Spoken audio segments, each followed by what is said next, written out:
नमस्कार, मैं हूं निश्चित दुबे। आप देख रहे हैं कैपिटल टीवी। तो अब बिहार में जमीन से जुड़ा सबसे बड़ा एक्शन देखने को मिल रहा है।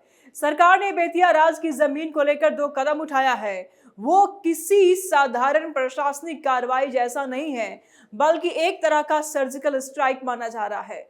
वर्षों से चली आ रही अनियमितताओं, अवैध कब्जों और माफिया नेटवर्क के खिलाफ अब सरकार पूरी ताकत से उतर चुकी है।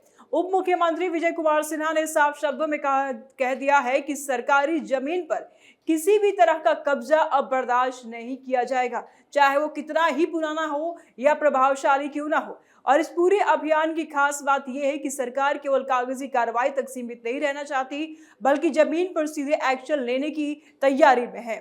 बुलडोजर कार्रवाई को प्रतीक के रूप में पेश किया जा रहा है, जो बताता है कि अब नियमों का उल्लंघन करने वालों को किसी भी कीमत पर छोड़ा नहीं जाएगा। इस कदम का मकसद सिर्फ और सिर्फ जमीन खाली कराना नहीं, बल्कि एक स्पष्ट मैसेज भी देना है कि कानून से ऊपर कोई भी नहीं है। सरकार की रणनीति में पारदर्शिता और सख्ती दोनों शामिल है। जहां एक और पुराना मामलों को सुलझाने का मौका दिया जा रहा है, तो वही नए अतिक्रमणकारियों के खिलाफ बिना किसी ढील के कार्रवाई होगी। और यही कारण है कि इस अभियान को बिहार की प्रशासनिक व्यवस्था में एक बड़ा बदलाव माना जा रहा है। अतिक्रमणकारियों को लगेगा भारी झटका। सरकार ने बेतिया राज की कुल 24,477 एकड़ जमीन को अपने नियंत्रण में लेकर एक बड़ा प्रशासनिक कदम उठाया है। और ये कोई साधारण आंकड़ा नहीं है, बल्कि इतनी बड़ी भूमि है जो कई छोटे शहरों के बराबर मानी जा सकती है। पश्चिमी चंपारण और पूर्वी चंपारण में फैली इस जमीन पर वर्षों से अलग अलग तरह के कब्जे होते रहे, जिनमें कुछ वैध तो कई पूरी तरह से अवैध थे। नई नियमावली 2026 के तहत सरकार ने एक संतुलित नीति अपनाने की कोशिश की है।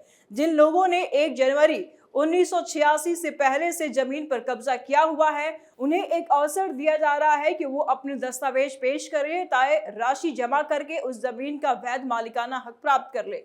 यह कदम उन लोगों के लिए राहत लेकर आया है जो लंबे समय से वहां रह रहे हैं और जिनका जीवन उसी जमीन पर निर्भर है। लेकिन दूसरी ओर 1986 के बाद कब्जा करने वालों के लिए नियम बेहद सख्त कर दिए गए हैं। ऐसे लोगों को सीधा अतिक्रमणकारी माना जाएगा और उनके खिलाफ कानूनी कार्रवाई भी की जाएगी। इसमें बेदखली, जुर्माना और बुलडोजर कार्रवाई तक शामिल हो सकती है। माफियाओं और दबंगों पर सीधा वार। इस कार्रवाई का सबसे बड़ा निशाना वो लोग हैं जिन्होंने वर्षों से सरकारी जमीन पर अवैध कब्जा करके उसे अपनी निजी संपत्ति की तरह इस्तेमाल किया। और इनमें केवल छोटे स्तर के अतिक्रमणकारी ही नहीं, बल्कि संगठित माफिया नेटवर्क और प्रभावशाली दबंग भी शामिल है, जिन्होंने फर्जी दस्तावेजों, राजनीतिक संरक्षण और स्थानीय प्रभाव का उपयोग करके जमीन पर कब्जा बनाए रखा। और अब सरकार ने साफ कर दिया है कि इस बार कोई भी बचने वाला नहीं है। हर एक मामले की जांच की जा रही है और जिनके पास वैध कागजात नहीं हैं, उनके खिलाफ सीधी कार्रवाई होगी।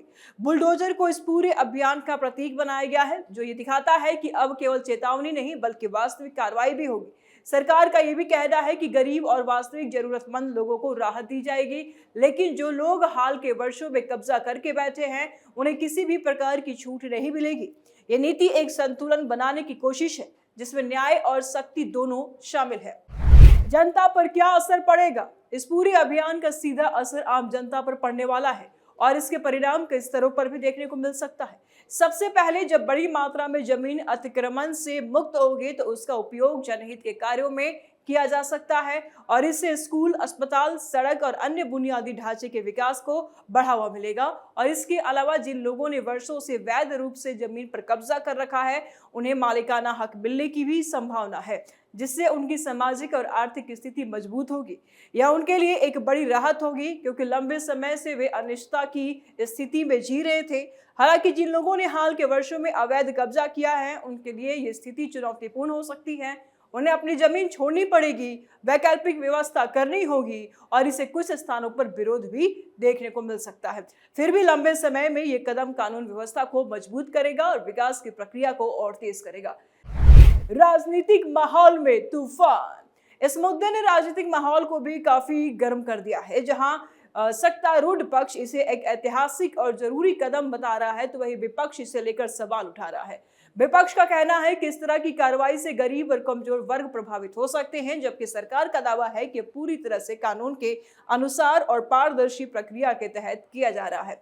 उप मुख्यमंत्री और अन्य नेताओं ने बार बार स्पष्ट किया है कि यह कोई बुलडोजर राजनीति नहीं है, बल्कि कानून का पालन सुनिश्चित करने की कार्रवाई है। उनका कहना है कि जो लोग वर्षों से सरकारी संपत्ति का दुरुपयोग कर रहे थे, उनके खिलाफ ये कार्रवाई अब जरूरी है। यह मुद्दा आने वाले समय में राजनीतिक बहस का एक बड़ा विषय भी बन सकता है, क्योंकि इसका प्रभाव सीधे जनता पर भी पड़ता है। जमीन मुक्त होने से अर्थव्यवस्था को फायदा। जब इतनी बड़ी मात्रा में जमीन सरकार के नियंत्रण में आती है तो उसका सीधा असर राज्य की अर्थव्यवस्था पर पड़ता है।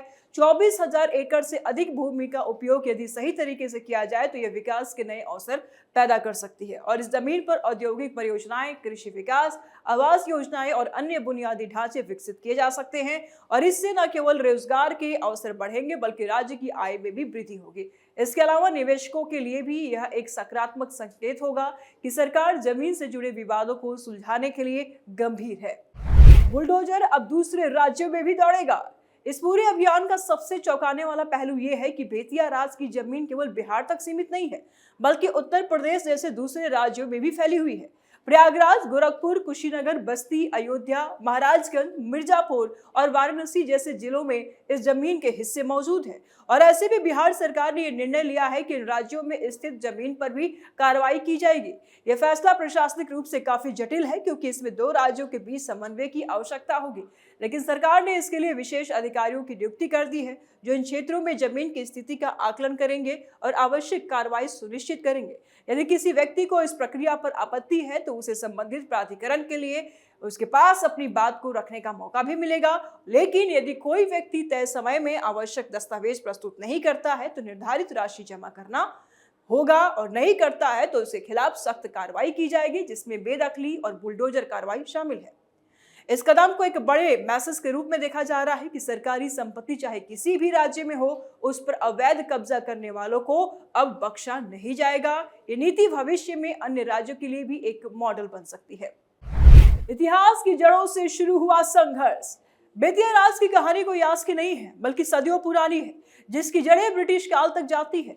उस समय यह एक शक्तिशाली जमींदारी व्यवस्था का हिस्सा था, जहां बड़े भूभाग पर एक ही राज परिवार का नियंत्रण हुआ करता था। अंग्रेजों के शासन में इस तरह की जिम्मेदारियों को संरक्षण मिला, जिससे उनका विस्तार और प्रभाव दोनों बढ़ता गया। लेकिन जब देश आजाद हुआ और जमींदारी उन्मूलन कानून लागू किया गया, तब इन व्यवस्थाओं को खत्म करने की प्रक्रिया शुरू हुई। हालांकि कागजों पर जमींदारी समाप्त हो गई, लेकिन जमीन के वास्तविक नियंत्रण को लेकर कई समस्याएं बनी रही। कुछ जमीन सरकार के अधीन आ गई तो कुछ हिस्से कानूनी विवादों में उलझ गया और इस बीच कई लोगों ने मौके का फायदा उठा करके जमीन पर कब्जा करना शुरू कर दिया। धीरे धीरे ये कब्जा एक संगठित रूप लेने लगा, जिसमें फर्जी दस्तावेज, राजनीतिक संरक्षण और स्थानीय दबंगों की भूमिका भी सामने आई। दशकों तक ये स्थिति बनी रही, जिससे जमीन का वास्तविक स्वामित्व स्पष्ट नहीं हो पाया। अदालतों में केस चलते रहे और प्रशासनिक स्तर पर भी स्पष्ट समाधान नहीं निकल सका। लेकिन अब सरकार ने इस पुराने विवाद को जड़ से खत्म करने का फैसला किया है।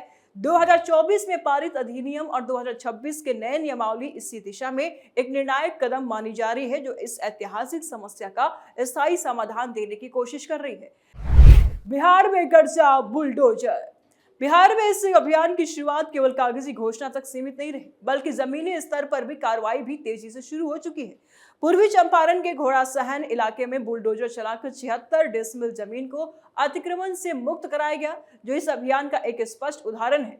प्रशासन ने यह लगभग 60% कब्जा हटाने में सफलता हासिल की, जिससे यह संकेत मिला कि सरकार अपने फैसले को लागू करने के लिए पूरी तरह से गंभीर है। मोतिहारी में भी इसी तरह की कार्रवाई देखने को मिली, जहां करीब 8 एकड़ 70 डेसिमल जमीन पर कब्जा करने वाले 24 लोगों को नोटिस जारी किया गया और उन्हें स्पष्ट रूप से चेतावनी दी गई कि यदि वे निर्धारित समय सीमा के भीतर जमीन खाली नहीं करते हैं तो उनके खिलाफ सख्त कदम उठाए जाएंगे। IGI मोहल्ले जैसे क्षेत्रों में तो सैकड़ों अवैध संरचनाओं की पहचान की गई है, जो दर्शाता है कि अतिक्रमण की समस्या कितनी व्यापक हो चुकी है।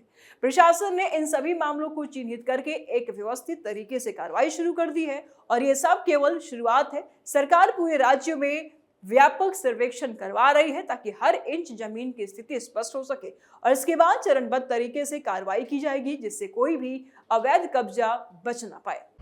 अतिक्रमण हटाने से भ्रष्टाचारियों में खलबली। सरकार ने अतिक्रमण हटाने की प्रक्रिया को पूरी तरह से व्यवस्थित और पारदर्शी बनाने के लिए स्पष्ट ढांचा तैयार किया है। सबसे पहले विस्तृत सर्वेक्षण किया जाता है जिसमें जमीन की वास्तविक स्थिति और उस पर मौजूद कब्जों की जानकारी जुटाई जाती है। इसके बाद एक सूची तैयार की जाती है जिसमें सभी संभावित अतिक्रमणकारियों के नाम शामिल होते हैं और इस सूची के जारी होने के बाद लोगों को 60 दिनों का समय दिया जाता है ताकि वे अपनी आपत्तियों और दस्तावेज प्रस्तुत कर सके।